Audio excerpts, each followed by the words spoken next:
మిత్రులారా, ఆనాడు కొడంగల్ శాసనసభ నియోజకవర్గంలో వివిధ కారణాల చేత ఎన్నికల్లో ఓడిపోయినా 4 నెలలు తిరిగే లోపలనే పార్టీ ఆదేశించి మల్కాజ్గిరి పార్లమెంట్ నియోజకవర్గంలో పోటీ చేయమన్నప్పుడు మల్కాజ్గిరి పార్లమెంటు నియోజకవర్గంలో ఉన్న ఈ కుక్కట్పల్లి శాసనసభ నియోజకవర్గము సంపూర్ణంగా అండగా నిలబడి ఆశీర్వదిస్తే పార్లమెంట్ సభ్యుడిగా గెలిచి గల్లీ నుంచి ఢిల్లీ వరకు మళ్ళీ రాజకీయ ప్రస్థానము మొదలుపెట్టి కాంగ్రెస్ పార్టీ అధ్యక్షుడిగా ఆ తర్వాత తెలంగాణ రాష్ట్ర ముఖ్యమంత్రిగా ఈనాడు బాధ్యతలు నిర్వహిస్తున్నా. ఆనాడు పార్లమెంట్ సభ్యుడిగా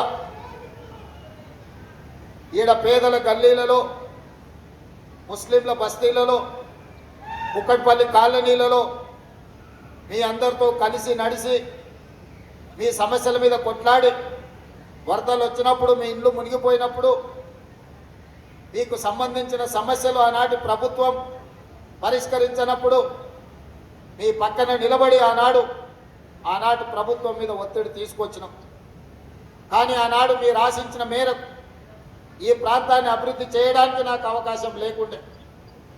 ఆనాడు ప్రభుత్వం మీద ఒత్తిడే చేయగలిగిన, కానీ నిధులు మంజూరు చెయ్యాలి అని అంటే నా చేతిలో ఆ రోజు అధికారం లేదు.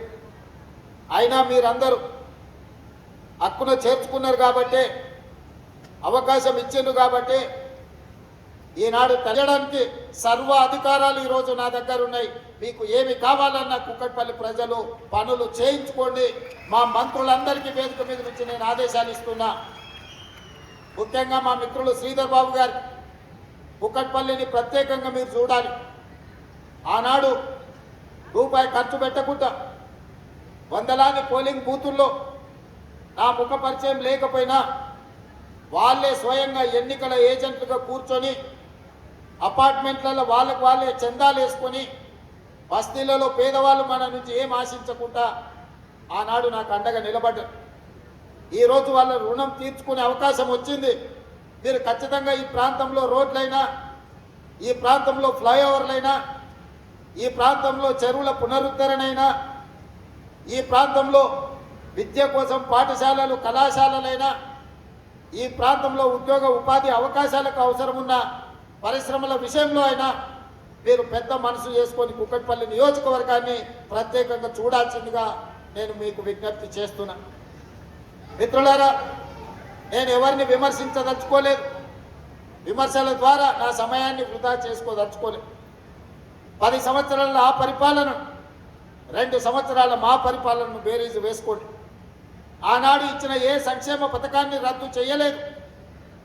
అది రైతు భరోసా కావచ్చు, ఉచిత రైతుల కరెంటు కావచ్చు, ఇలా చెప్పుకుంటూ వెళ్తే వాళ్ళు ఏమి ఇచ్చిండ్రో అవన్నీ ఇవ్వడంతో పాటు అదనంగా ఈనాడు 3,28,00,000 తెలంగాణ ప్రజలకు ప్రతి వ్యక్తికి 6 కిలోల సన్న బియ్యం ఈరోజు ఇస్తున్నామా లేదా మా అక్కల్ని చెప్పమని ఆలోచన చేయమని నేను అడుగుతున్నా. ఆయనలో దొడ్డు బియ్యం ఇస్తే బర్రెలకు దాన పెట్టుకునే పరిస్థితి, కోళ్ళకు దాన పెట్టుకునే పరిస్థితి. ఇవాళ సన్న బియ్యం ఇస్తే మన సంటి పిల్లలకు బుక్కెడు పువ్వ పెట్టే పరిస్థితి. ఇవాళ ఒక్క బియ్యం గింజ కూడా వృధా కాకుండా ఈరోజు కోట్లాది మంది సన్న బియ్యంతో అన్నం తింటున్నారా లేదా మా అక్కల్ని చెప్పమని నేను అడుగుతున్నా. ఇంటి ఆయనకి తెలియకపోవచ్చు బియ్యం ఎక్కడి నుంచి వచ్చినాయో, కానీ మా అక్కలకైతే తెలుసు కదా. ఆ బియ్యము ఈ తమ్ముడు రేవంత్ రెడ్డి మీకు సన్న బియ్యం ఇచ్చింది అన్న సంగతి. ఆనాడు ఊర్లలో వ్యవసాయానికి ఉచిత కరెంట్ ఇస్తుంటే, అయ్యా మరి మాకైతే భూమి లేదు, భూమి ఉన్నోళ్ళకే రైతు భరోసా ఇస్తుంది, భూమి ఉన్నోళ్ళకే ఉచిత కరెంట్ ఇస్తుంది, భూమి ఉన్నోళ్ళకే అక్కువ సక్కువకు ఎరువులు ఇస్తాయి. మరి పట్నంలో ఉన్న మా పరిస్థితి ఏంది అని అంటే, నిజంగానే కదా పేదోళ్ళ గురించి ఆలోచన చేయాలి కదని ఈరోజు ప్రతి పేదవాడికి 200 యూనిట్లు ఉచిత కరెంటు. మీ ఇంట్లో కరెంటు బిల్లు కట్టకుండా మీ ఇళ్ళలో కరెంటు వస్తుందా లేదా, లైట్ వేసినప్పుడల్లా మా అక్కల్ని గుర్తు చేయమని అడుగుతున్నా. ఈ సంగతి ఇంటి ఆయనకు తెలియదు, ఎందుకంటే లైట్ స్విచ్ చేయడుందో ఆయనకే తెలియదు. ఇవాళ 200 యూనిట్లు ఉచిత కరెంటు, 55 లక్షల కుటుంబాలు ఈరోజు ఉచిత కరెంటు లబ్ధి పొందుతున్నారా లేదా మీరు ఆలోచన చేయండి. ఆయనలో దీపం పథకం ద్వారా ఇందిరాగాంధీ గారి వారసత్వంగా వచ్చిన సోనియా గాంధీ గారు కట్టెల పొయ్యి మీద వంట వండితే ఆ పొగ ఊపిరితిత్తుల్లోకి పోయి ఆడబిడ్డలు క్యాన్సర్ వచ్చి చచ్చిపోతుంటే కళ్ళు మండిపోతుంటే పిల్లలకి ఎట్లయినా వండి పెట్టాలి అని క్యాన్సర్ బారిన పడ్డ మా అక్కల బాధను భరించింది. సోనియమ్మ ఆడబిడ్డల కష్టాన్ని ఆలోచన చేసి కట్టెల పొయ్యిని తీసి అటక మీద పెట్టుండ్రి, దీపం పథకం కింద స్టవ్ సిలిండర్ ఇస్తా, 400 రూపాయలకే మీకు సిలిండర్ ఇస్తా అని ఆయన పథకాన్ని సోనియమ్మ ప్రవేశపెట్టింది. ఆ తర్వాత వచ్చిన మోడీ గారు 400 సిలిండర్ను 1200 చేసింది. మా అక్కలు కష్టపడి ఇండ్లల్లో పనిచేసి పరిశ్రమలలో పనిచేసి ఉద్యోగాలు చేసి సంపాదిస్తే నెలకో సిలిండర్ కొనుక్కుంటే 1200 ఆ సారు మన పర్సులకి వెళ్ళి గుచ్చుకపోతుండే. తెలియదు దొంగ, మనకు తెలియకుంటేనే మన పర్సులకి వెళ్ళి 1200 కొట్టుకపోతుండే. మరి అట్లాంటిది ఇవాళ మా అక్కలు సిలిండర్ కొంటే 500 రూపాయలకే ఇవాళ మా అక్కలు సిలిండర్ తెచ్చుకుంటున్నారు. అదేవిధంగా ఆయన బతుకమ్మ చీరలు, పండుగ పూట చీరలు పెడతాం, బతుకమ్మ ఆడుకోవాలని చీరలు ఇస్తే ఆ చీరలు ఇంటి ముందల ఊర్లలో వ్యవసాయ పొలాల కాడ బిడ్డల్ని బెదరగొట్టడానికే కట్టేటోళ్ళు. ఇంటి ముందల మన ఏందది కట్టెల్లాగా కట్టేటోళ్ళు మా అక్కలు ఇట్లా రూమ్కు మధ్యలో పరద లెక్క. కానీ ఇవాళ ఆ ఇందిరమ్మ చీరలు వద్దు, ఆ ఇలా ఇందిరమ్మ చీరల పేరు మీద బతుకమ్మ చీరల పేరు మీద వాళ్ళంటే మేము ఇందిరమ్మ చీరలు ఇస్తామంటే బతుకమ్మ చీరలలో ఇందిరమ్మ చీరలు వద్దన్నారు. అయినా సరే మా అక్కలకు నేను పెట్టే చీర పుట్టింటోళ్ళు పెట్టిన సారే అని నేను చీర పెట్టి కాడ మా అక్క ఇందిరమ్మ చీర కట్టుకొని వచ్చింది. మా అక్క చూపిరు అందరు చూడు మా అక్క ఎంత మంచిగుందో. ఇగో ఇన్ని వేల మందిలో మా అక్క మంచిగా మెచ్చిపోతుంది పాలపిత్త లెక్క. మరి మీ తమ్ముడు పెట్టిన సారే ఇందిరమ్మ చీర కట్టుకొని మా అక్క పండుగ పూట వచ్చింది మా ఇంటికి. ఈ చీర మీ తమ్ముడు పెట్టింది కాదా అక్క? 1 మందికి ఇందిరమ్మ చీరలు ఈరోజు రాష్ట్రంలో 1 మంది ఆడబిడ్డలకి ఇవ్వాల నేను ఇందిరమ్మ చీర పెట్టిన. అదేవిధంగా కూలికి పోవాలన్నా, పనికి పోవాలన్నా, పిల్లలు చదువుకోనికి పోవాలన్నా, మీరు ఎక్కడైనా పరిశ్రమలలో కార్మికులకు పోవాలన్నా బస్సు కిరాయికే 5-6 వేల నుంచి 10,000 రూపాయలు ఖర్చు అయ్యేది. ఇక అమ్మగారింటికి పోవాలంటే ఇక అవాసకున్నా కూడా ఇంటి ఆయన పోనిచ్చేటోడు కదా, దండగమా రేవారం ఎందుకమ్మా ఏమున్నది చూడలేదా మీ అమ్మని పుట్టినప్పటి నుంచి ఆడిపోతాం అనేటోడు. అమ్మవారిని దర్శించుకుందామంటే ఆ అవకాశమే లేదు. పెద్దమ్మ గుడికి పోవాలన్నా, లక్ష్మీనరసింహస్వామి దగ్గరికి పోవాలి, బస్సు కిరాయిలు 100 రూపాయలు ఖర్చు అయ్యేది. మరి ఇవాళ మా అక్కల్ని అడుగుతున్నా, తెలంగాణ రాష్ట్రం నలుమూలల 7 తారీఖు నాడు నేను ముఖ్యమంత్రి అయితే 9 తారీఖు 2023 నాడు ఆడబిడ్డలకు ఆర్టీసీ బస్సుల్లో ఉచిత ప్రయాణం, మిమ్మల్ని ఎవరన్నా బస్సు కిరాయి పైసలు అడిగితే నా ఫోటో పర్సులో పెట్టుకొని మా తమ్ముడు పట్నంలో ఉంటారు తెచ్చుకోపోని అని కండక్టర్కి చూపించమన్నా, మా పొన్నం ప్రభాకర్కి చూపించమని చెప్పిన. ఆయళ్ళ నుంచి ఇయ్యాల దాకా మా అక్కలు చెప్పాలి, మా అక్కలు ఎప్పుడు నిజమే చెప్తారు. ఎవరు మరి ఇవాళ మీకు 12,000 కోట్ల రూపాయలకు ఆ పొన్నం ప్రభాకర్ సార్కు నేను కట్టినా మీ తరఫున. ఆ సారి కిరాయి పైసలు లేకపోతే కుదరదంటే నేను కడతా స్వామి, నేనేం లేకుంటే కాదు వాళ్ళకు మా చెల్లెళ్ళకు మా అక్కలకు నేను తోడున్నా, వాళ్ళ తరఫున నగదు నేను కడతా, వాళ్ళు మాత్రం ఉచితంగా పోవాలి, వాళ్ళని అడగొద్దని చెప్పి పొన్నం ప్రభాకర్కి ఇప్పటికి 12,000 కోట్ల రూపాయలు ఇవాళ నేను మీ తరఫున ఉచిత బస్సు కట్టిన. ప్రభాకర్ గారు ఉచితంగా ఇవ్వలేదు అక్కో, ఏమన్నా ఉచితంగా ఇచ్చిండు అనుకునేరు. నగదు నేను కడుతున్నా, ఉచితంగా మీరు ప్రయాణం చేస్తున్నారు, అంతే తేడా. ఇవాళ ఉచిత బస్సు ప్రయాణం మా ఆడబిడ్డలకు ఇచ్చిందా లేదా ఒకసారి ఆలోచన చేయండి. స్వయం సహాయక సంఘాలు సున్నా వడ్డీ అన్నారు, గుడి సున్నా పెట్టారు, ఈపులకు సున్నా పెట్టారు. గత ప్రభుత్వం అయినడాన్ని ఇచ్చిందా?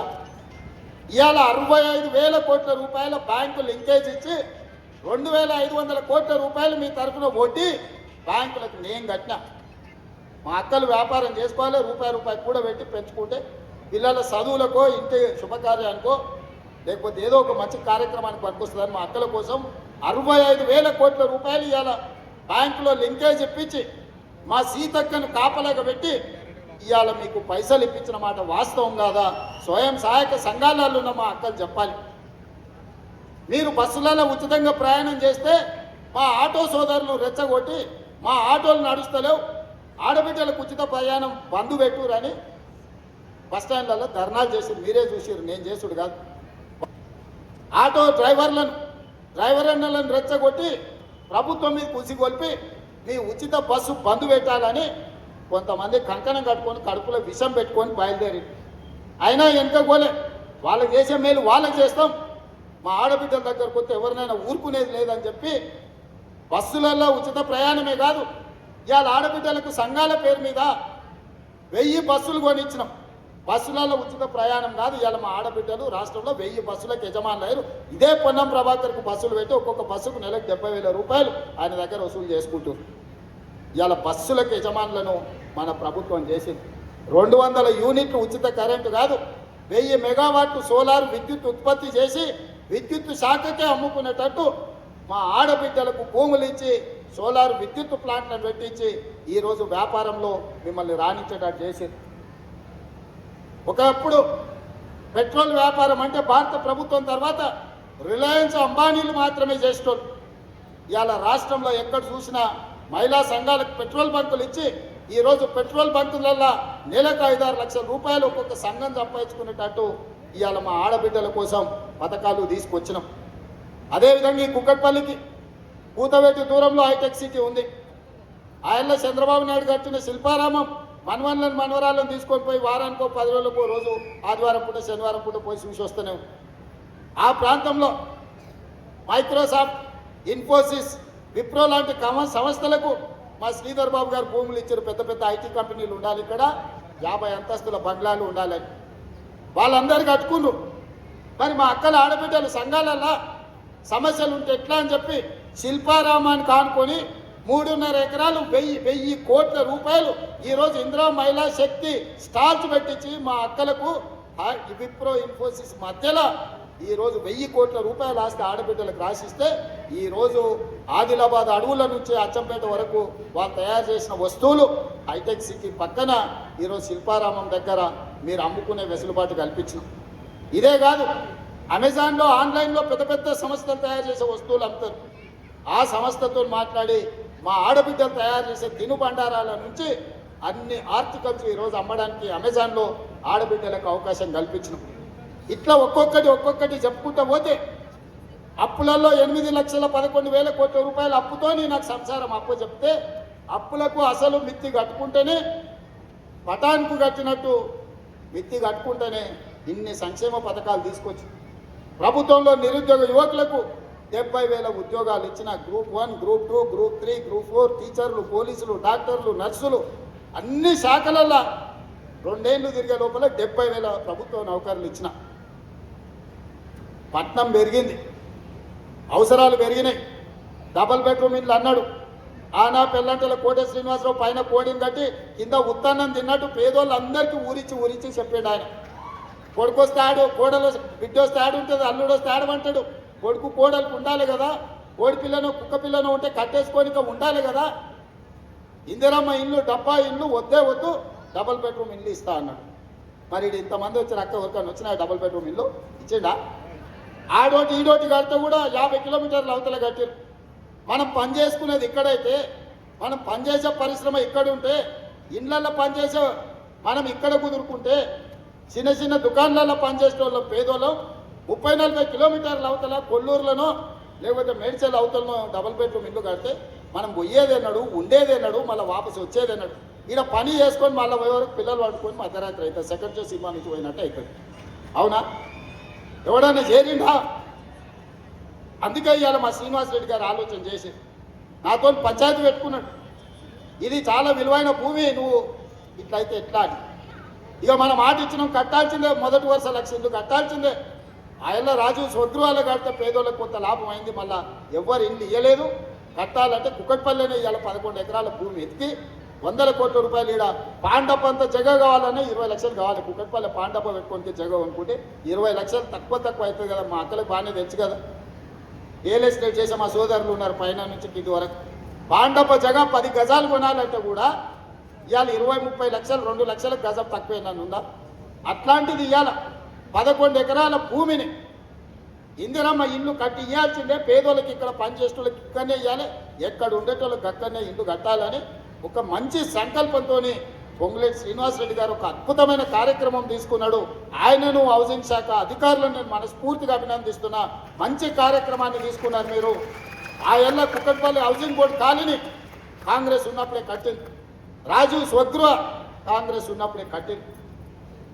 ఎంతోమంది ప్రభుత్వ ఉద్యోగులకు ఇండ్ల స్థలాలు కాలనీలు ఆనాడు ఇచ్చినాం.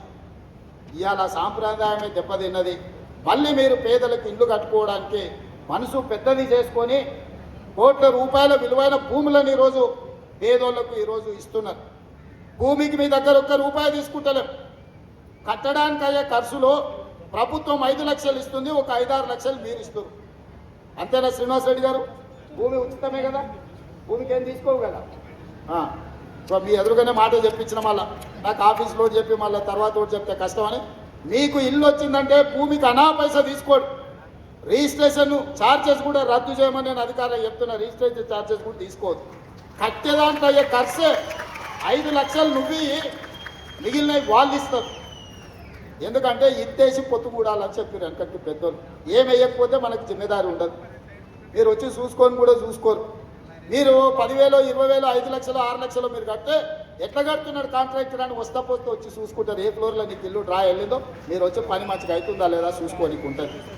అందుకే నగరంలో పేదవాళ్ళ కోసం 1,00,000 ఇల్లు కట్టాలని మొదటి విడతగా మంత్రి గారు మంచి సంకల్పంతో ఈరోజు ముందుకు వచ్చారు.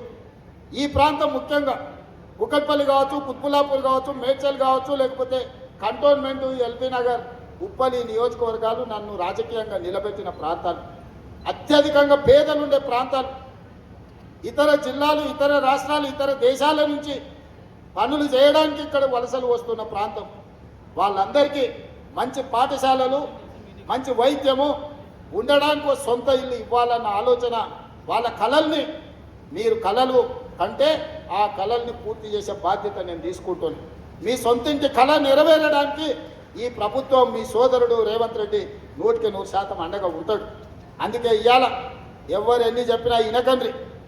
బస్సు ఉచితం వచ్చింది, సన్నబియ్యం వచ్చినాయి, 200 యూనిట్ కరెంట్ వచ్చింది, 500 రూపాయల సిలిండర్ వచ్చింది, 70,000 ఉద్యోగాలు వచ్చినాయి, సిటీలో పనులు జరుగుతున్నాయి. ఆయల్లో ఓ దగ్గర గ్రామ పంచాయతీ, ఒక దగ్గర మున్సిపాలిటీ, ఓ దగ్గర మున్సిపల్ కార్పొరేషన్, ఓ దగ్గర జిహెచ్ఎంసీ. మా కూన శ్రీశైలం గౌడు బాధ కాదు. ఇట్లా తిరిగితే గ్రామ పంచాయతీ సర్పంచ్తో మాట్లాడాలి, అట్లా తిరిగితే మున్సిపల్ ఆయనతో మాట్లాడాలి, ఇటు తిరిగితే జవహర్ నగర్ మున్సిపల్ కార్పొరేషన్తో మాట్లాడాలి, లేకపోతే జిహెచ్ఎంసీ కమిషనర్తో మాట్లాడాలి. ఇన్ని రకాలుగా మాట్లాడాలంటే నాయకుడికి అర్థమయ్యే లోపలే 5 ఏళ్ళు అయిపోతుంది. అందుకే ఈరోజు సైబరాబాద్ మున్సిపల్ కమిషనరేట్ క్రియేట్ చేసి మీ రోడ్లు కానీ, మీ ఫ్లైఓవర్లు కానీ, మీ లేక్స్ కానీ, మీకు అవసరమైన విద్యుత్తు కానీ, పాఠశాలలు పనిచేయడానికి నూతన కమిషనరేట్ ఏర్పాటు చేసి ఈరోజు హైటెక్ సిటీ దగ్గరనే 5 ఎకరాల 100 కోట్ల పైగా పెట్టి మున్సిపల్ కార్పొరేషన్ ఆఫీస్ని ఈరోజు కడుతున్న మంచి కమిషనర్ మీకు ఇచ్చిన మంచిగా పని చేయించుకోరు.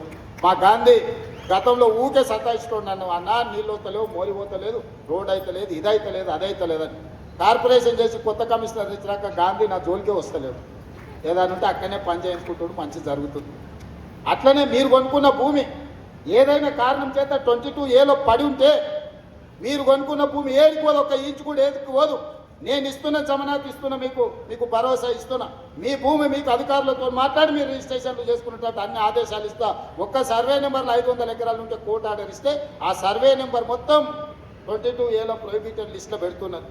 అందుకే బై నెంబర్లు ఇచ్చి కేసున్న 2 ఎకరాలు, 4 ఎకరాలు, 5 ఎకరాలు ఉంటే, కోర్టు ఆదేశాలు ఉంటే, ప్రభుత్వ భూమి ఉంటే వాటిని పక్కన పెట్టి మిగతాయి మీరు కొనుక్కున్న భూములు, మీరు కట్టుకున్న ఇళ్ళ భూములు రిజిస్ట్రేషన్ అయ్యేటట్టు 100% మీకు మంచి జరిగేటట్టు చేస్తాం. ఎవరు ఆందోళన చెందాల్సిన పని లేదు. కొంతమంది కోర్టులు పెట్టి సోషల్ మీడియాలో పెడుతున్నారు. నిజం పెడితే మంచిదే ఎవడన్నా నమ్ముతాడు, అబద్ధాలు పెడితే అవలగాడు అనుకుంటారు. ఈ అబద్ధాల సంఘాలకు ఈరోజు అసోసియేషన్లు పెట్టుకొని కోర్టు ఖర్చు పెట్టి కొంతమంది అబద్ధాలు ప్రచారం చేస్తున్నారు. మీరు కూర్చొని ఆలోచన చేయండి. 10 ఏళ్ళు ఆసారు ఏం చేసిండు, 2 ఏళ్ళు మీ తమ్ముడు ఏం చేసిండో మీరు లెక్కేయండి. ఆయన ఇచ్చింది ఏదన్నా ఆపినా, ఆయన ఇచ్చింది ఏదన్నా గుంజుకున్నానా, ఆయన ఏదన్నా సంపాదించాడో పెడితే నేను తీసుకుపోయాను నన్ను తాకట్టు పెట్టినా, ఒక్కసారి ఆలోచన చేయండి. అన్నీ మోసుకుంటూనే ఆయన ఇచ్చిన 8,11,000 కోట్ల రూపాయలు అప్పులు, అసలు మిర్చి ప్రతి నెల 7,000 కోట్ల రూపాయలు, సంవత్సరం తిరిగితే 75,000-80,000 కోట్ల రూపాయలు ఆయన చేసిన అప్పులకు నా తల తాకట్టు పెట్టి నడువు వంగిపోయిన అప్పు కడితేనే రూపాయి కూడా పెట్టి ఇన్ని మంచి పనులు చేస్తుంది. నాకు వయసు ఉంది, ఓపిక ఉంది, మీకోసం పని చేయాలన్న సంకల్పం ఉంది. విధ్వంసమైన తెలంగాణను వికాసం వైపు నడిపించడానికి రోజుకు 18 గంటలు 18 గంటలు పనిచేసే శక్తి దేవుడు నాకు ఇచ్చాడు. అన్ని అవకాశాలు అయిపోయినాక అదృష్టం అనేదే సమస్య అయినప్పుడు దేవుడు నా వైపు ఉంటాడు, అదృష్టం నా వైపు ఉంటుంది. ఎలీనో వచ్చింది, మొత్తం ఎక్కడికక్కడ ఎండిపోతుంది అన్నారు. కానీ ఎలీనో వచ్చిన సమయంలోనే ఎల్లంపల్లి నిండింది, శ్రీధర్ బాబు ఇక్కడనే ఉన్నాడు. హైదరాబాద్కి తాగునీటి సమస్య లేకుండా దేవుడే వానలు కురిపించు. కొంతమంది మాత్రం కర్ణాటక తమిళనాడు పోయి అఘోర పూజలు చేసి కరువు రావాలి, జనాలు చచ్చిపోవాలి, ఈ ప్రభుత్వం బద్నాం కావాలని ఇట్లాంటి దుర్మార్గులు కూడా ఉన్నాడు.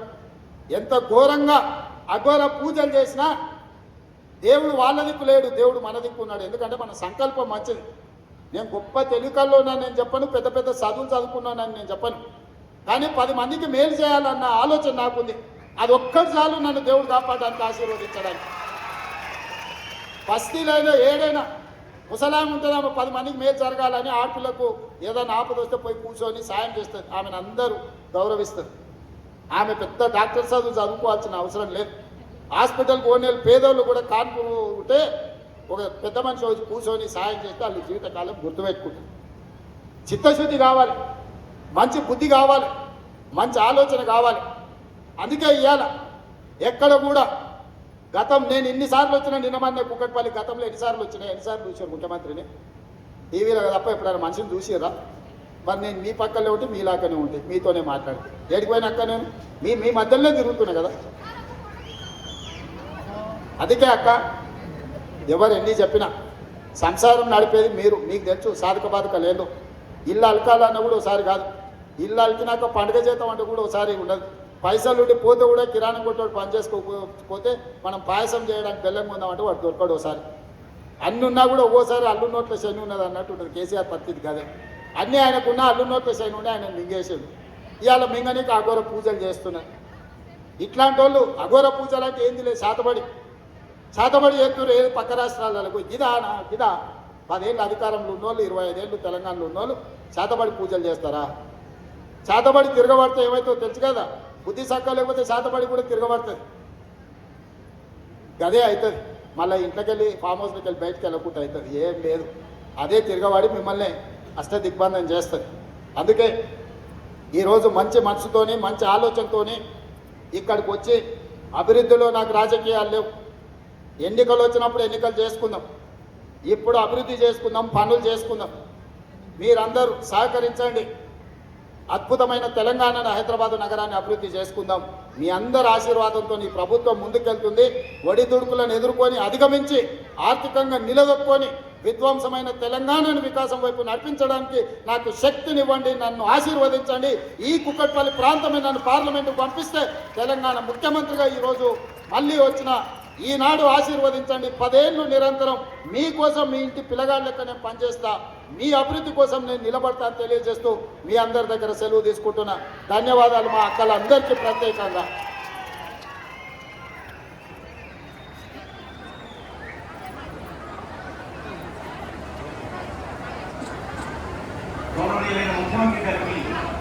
ప్రజలందరికీ మన గౌరవ ఏమైనా చేస్తున్నా హౌసింగ్ రెవెన్యూ అండ్ ఐడెంటిటీ ఈ పొంగులేటి శ్రీనివాస్ రెడ్డి గారికి, ఈ కార్యక్రమానికి విశిష్ట అతిథిగా వచ్చిన సుద్దిల శ్రీధర్ బాబు గారికి, అదేవిధంగా పొన్నం